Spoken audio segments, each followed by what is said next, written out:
These fighters opened fire on our aircraft, and what you see in the video is the actual response. With the assault force surrounding the compound, we repeatedly urged those inside to come out peacefully. Let's go to the next video, please.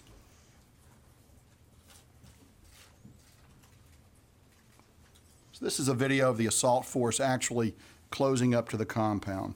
Those who came out of the building were checked for weapons and explosives and moved away from the immediate area. U.S. forces detained and later released the non-combatants. The group was treated humanely at all times and included 11 children.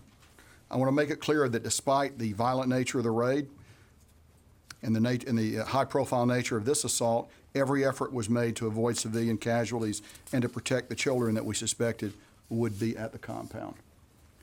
5 ISIS members inside the compound presented a threat to the force. They did not respond to commands in Arabic to surrender, and they continued to threaten the force. They were then engaged by the raid force and killed. There were 4 women and 1 man. After this engagement, and once established inside the compound, U.S. forces discovered Baghdadi hiding in a tunnel. When capture at the hands of U.S. forces was imminent, Baghdadi detonated a bomb he wore, killing himself and 2 young children that were with him. The number 2 is a change. We originally thought there were 3 children with him, and this is the number we originally reported up the chain of command. We now know the number to be 2 based on subsequent debriefing. A total of 6 ISIS members died on the objective. 4 were women, and there were 2 men, including Baghdadi. This is in addition to the 2 children killed by Baghdadi as he blew himself up. Let me emphasize again that 11 children were protected by the assault force, and 2 men on the objective were detained by the assault force, and they were extracted with the force. After Baghdadi's murder-suicide, our assault force cleared significant debris from the tunnel and secured Baghdadi's remains for DNA identity confirmation, which were flown with the assault force back to the staging base.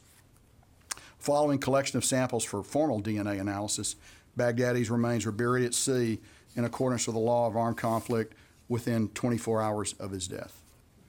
While the assault force was securing the remains, they also secured whatever documentation and electronics we could find, which was substantial. The assault force then left the compound and returned to their helicopters with the 2 detainees that I've already mentioned. After our forces were safely off the objective, U.S. forces employed precision standoff munitions to destroy the compound and its contents. Let's go to the next video, please.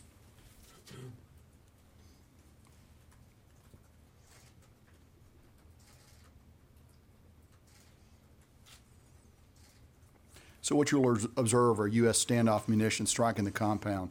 For those of you that may have seen before and after pictures of the compound, it looks pretty much like a parking lot with large potholes right now.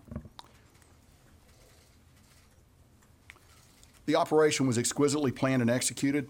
It demonstrates the United States' global reach and our unwavering commitment to destroy ISIS, bring its leaders to justice, and to protect America and others from people like Baghdadi.